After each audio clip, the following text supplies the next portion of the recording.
tous, bonjour à toutes. Alors nous allons préparer la recette du namandier. J'articule bien, ça s'appelle le namandier avec un N, même si ça sonne bizarre, c'est son nom. Donc c'est un gâteau très gourmand, très moelleux, à base de poudre d'amande. Donc nous ne mettrons pas de farine, du coup ça va faire un rendu très moelleux, comme je disais, et c'est un avantage pour les personnes qui éventuellement ne pourraient pas manger de gluten, puisque dans la poudre d'amande il n'y a pas de gluten. Donc ça fait double effet pour les autres. Voilà. Donc j'aurai besoin pour cette recette de 200 g de poudre d'amande. Je vous approche, voilà. Moi c'est de la poudre d'amande complète, c'est-à-dire que les amandes ont été mixées avec la peau sur le dessus. Voilà, après vous pouvez prendre de la poudre d'amande classique, c'est au choix. Donc on a 200 g de poudre d'amande, on a 200 g de sucre glace, donc on va mélanger les deux poudres ensemble. On a 100 g de beurre. Donc je vais peser 100 g de beurre que je vais faire fondre. Je l'ai pas sorti.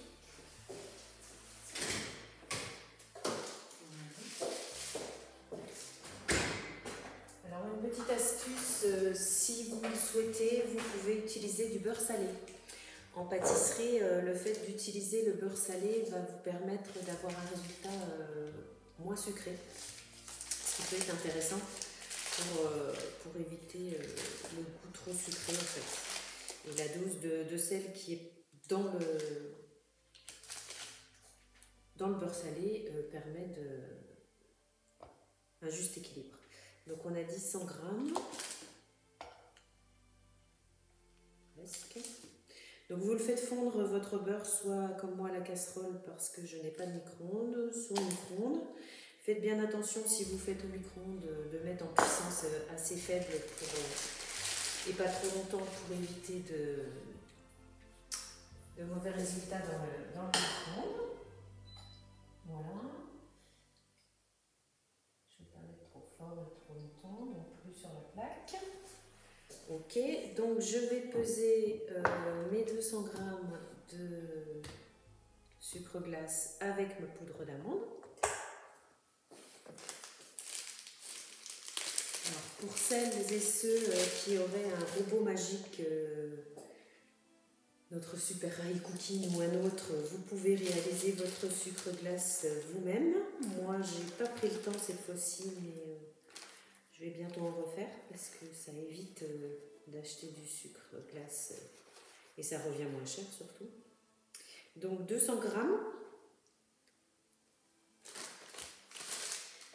Si vous voulez, moi ce que j'essaye en pâtisserie maintenant, en fonction des recettes, dans la mesure du possible, c'est de diminuer la quantité de sucre. Parce que voilà, ça apporte pas grand chose, à part pour des recettes comme les macarons ou des choses très techniques où il y a vraiment besoin pour le résultat de la recette d'avoir la quantité de sucre indiquée. Sinon, vous pouvez facilement réduire d'un tiers ou de moitié la quantité de sucre des gâteaux. Donc pour celle-ci, on avait 200 g.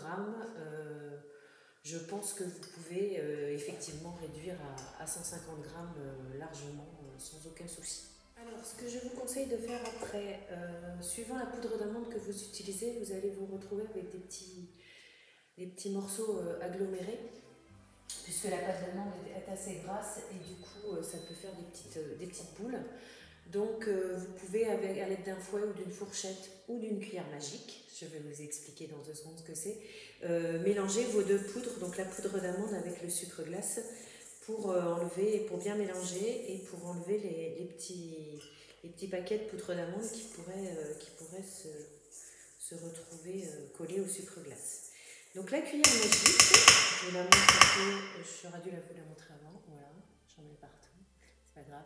Donc c'est un mini fouet, c'est un ustensile qui permet de faire ça par exemple, mais également de faire tout ce qui est en petite quantité, des vinaigrettes, des mayonnaises, des émulsions, des préparations, des appareils à quiche, etc. Et ça permet, grâce à sa texture, enfin, la manière dont c'est fabriqué, d'éviter d'avoir des grumeaux. Donc, pour tout ce qui est mayonnaise, etc., et sauce, c'est beaucoup plus rapide. Et pour tout ce qui est préparation à base de lait, de crème et de farine, et ben ça évite les grumeaux. Donc je vous montre le mélange. Donc c'est bien poudreux, c'est bien mélangé. Donc je rappelle 200 g de poudre d'amande et 200 g de sucre glace, ou moins si vous préférez que ça soit un petit peu moins sucré. Mon beurre est fondu, donc j'avais 100 g de beurre. Je vais rajouter mes 100 g de beurre. Directement comme ça. J'ai oublié quelque chose, vous allez préchauffer votre four à, je vous dis tout de suite, 200 degrés, c'est bien ça. Normalement on commence par ça parce que la recette est tellement rapide que le four aura juste le temps de chauffer.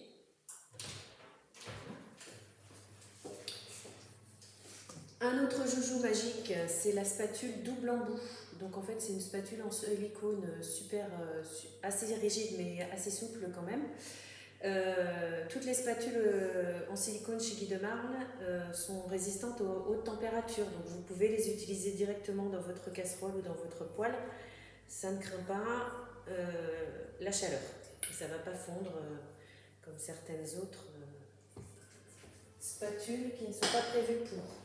Et ça permet du coup de bien récupérer, de ne pas perdre une miette, une goutte de préparation dans vos culs de poule ou dans vos casseroles. Donc là, la pâte est assez épaisse, c'est normal. Hein. On a juste mis un tout petit peu de beurre, donc je ne vais pas trop la travailler, je vais juste commencer à mélanger. Et je vais rajouter 4 œufs. Alors, petite astuce supplémentaire, puisque je suis là pour vous partager des astuces. Évitez de casser vos œufs directement sur le bord de votre récipient, parce que vous risquez, si votre œuf n'est pas très frais ou pas bon, d'avoir directement votre œuf dans la préparation ou de mettre des morceaux de coquille. Donc c'est pas idéal. Une petite astuce que j'ai apprise il n'y a pas très longtemps par un chef en cuisine. En fait, il suffit de taper les 2 œufs l'un contre l'autre, pardon. Voilà. Et en fait, on obtient un petit creux. Voilà, je ne sais pas si vous voyez bien, dans un des 2 œufs. Donc normalement, il n'y en a qu'un des 2 qui casse. Hein. Pour l'instant, j'ai pas eu de dégâts et les 2 ne cassent pas. En fait, c'est celui qui a la coquille la plus fragile qui se creuse, qui se casse. Et en fait, il suffit ensuite de mettre vos 2 pouces dans le creux et d'écarter pour casser vos œufs. Donc on a 4 œufs entiers. Là, j'ai tapé un petit peu fort, c'est le risque. Et forcément, si on veut bien faire, il faut un œuf supplémentaire pour casser le dernier. J'ai oublié de préparer. Voilà. Je refais pareil. Un coup c'est celui de droite, un coup c'est celui de gauche. C'est pas grave. Ça peut être sympa pour les enfants, ils aiment bien. Après, il faut gérer un peu la force de frappe pour éviter les accidents. Donc là, j'ai rajouté mes 4 œufs entiers. Et je vais les mélanger tout simplement avec le reste pour obtenir une préparation bien lisse. Ce que j'ai oublié de vous dire par rapport à la poudre d'amande, si vous le souhaitez aussi, vous pouvez tamiser votre poudre d'amande avec votre sucre glace dans la première étape pour éviter les petites boulettes aussi, mais aussi pour que votre gâteau soit plus léger, plus lisse. Voilà. Moi je le fais pour les macarons, pour le amandier, franchement, c'est pas nécessaire. Je reprends ma cuillère magique parce que ça va être plus facile à mélanger. Voilà, en fait on n'a que ces 4 ingrédients là pour le gâteau, donc c'est un gâteau super simple, super rapide et super gourmand. Vous m'en direz des nouvelles. Ce que je vous conseille, c'est de l'aromatiser. Alors en fonction de vos goûts, moi j'ai de la vanille poudre que j'aime bien rajouter. Et là c'était le mois de janvier, c'était le mois de la galette. Donc les derniers, je les ai aromatisés à l'extrait d'amande amère. Après vous pouvez aussi aromatiser avec... trouvé. De l'eau de fleur d'oranger, c'est super sympa aussi. Après, c'est en fonction de vos goûts. Et puis après, alors il y a ceux qui vont les revisiter, comme on dit en cuisine, les revisiter avec des pépites de chocolat ou avec des morceaux de fruits, des pommes, des poires, ça peut être très sympa. Mais franchement, testez-le d'abord une fois nature, c'est vraiment super top. Et très gourmand. Et sans gluten. Et sans lactose. Ce qui peut être très important pour certaines personnes. Voilà, donc ma pâte est prête. Je vais maintenant vous parler d'un autre joujou magique, l'indispensable dans votre cuisine. Il s'appelle le moule tablette. Donc c'est un des best-sellers chez Guy de Marle. Donc c'est un moule qui fait 150 centilitres de contenance. En fait, l'avantage que vous avez dans les moules Guy de Marle, sur le catalogue en ligne, la boutique ou le catalogue papier, vous avez toutes les dimensions et toutes les contenances de chaque moule. Donc ça vous permet. Ce qui est très sympa, c'est que en fonction des recettes que vous trouvez sur le club Guy de Marle, vous avez des recettes qui sont attitrées à un moule, mais que vous pouvez refaire vous dans le moule qui vous intéresse. Donc il suffit juste de faire une petite conversion mathématique. Si on a une recette pour un moule de 200 centilitres et que celui-là il fait 150, et bien on fait une petite règle de 3. On revient en mathématiques et on fait sa petite conversion. Donc celui-là il est magique, pourquoi? Parce que dans ce moule-là, vous pouvez faire absolument tout ce que vous voulez. Vous pouvez aussi bien faire votre gâteau au yaourt standard, votre fondant au chocolat, votre moelleux au chocolat, votre brownie, votre flan de légumes, votre flan de terrine de poisson. Voilà, il y a des milliers de recettes à adapter pour ce moule. Si vous avez besoin de recettes, vous me ferez signe, j'en ai plein à vous proposer. Pour revenir sur les moules, parce que je ne vous l'ai pas dit, les moules en silicone Guy de Marle donc, sont fabriqués en France. C'est une invention française qui date des années 60 et qui sont super efficaces, puisqu'il n'y a pas besoin de graisser, il n'y a pas besoin de beurrer, il n'y a pas besoin de fariner, il n'y a pas besoin de mouiller le moule avant. En fait, on prend son moule, tout simplement, et on met sa préparation dedans. C'est anti-adhésif, ça ne colle pas. Et ça se démoule, vous verrez tout à l'heure, en quelques secondes, même par les enfants, pardon, ça peut être un bon moyen de leur faire envie de cuisiner avec vous. Donc avec ma spatule magique, c'est pareil, je récupère toute la préparation.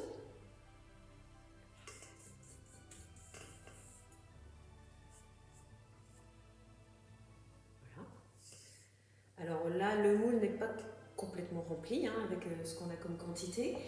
Ça ne va pas forcément gonfler énormément puisqu'on n'a pas de levure, on a juste les œufs et la poudre d'amande qui vont faire un peu plus léger. Vous pouvez éventuellement augmenter les proportions pour ce moule-là.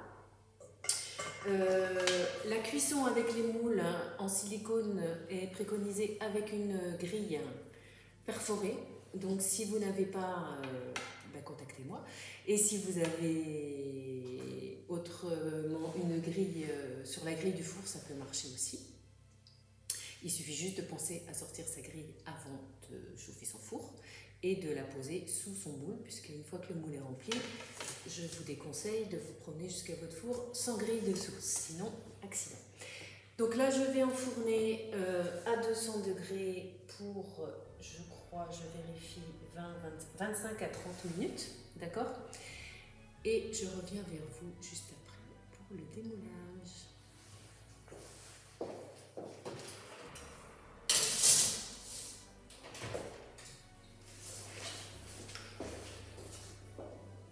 Une petite astuce pour faciliter la cuisson et également pour un résultat plus sympa. Quand on fait un gâteau dans un moule en silicone avec le relief en dessous, qui sera sur le dessus quand on va démouler, on risque d'avoir sur le dessus justement des bosses et un résultat pas très plat. Donc il suffit de mettre dessus une toile en silicone. Voilà, une toile de cuisson qui sert à la fois à la cuisson mais qui va servir également à éviter de coller, puisqu'on va rajouter une plaque par-dessus pour avoir un résultat bien plat au fond. La toile de cuisson sert évidemment à plein d'autres choses sur lesquelles je reviendrai un peu plus tard. Donc je remets au four, j'étais sur 10 minutes de cuisson, voilà, hop, sans brûler. Et pour terminer ma cuisson, afin que tout reste bien plat. Alors je vous propose le démoulage du amandier. Idéalement, à la sortie du four, évitez de démouler tout de suite pour avoir un résultat optimum. Laissez au moins 5 minutes, voire plus, à la sortie du four avant de démouler.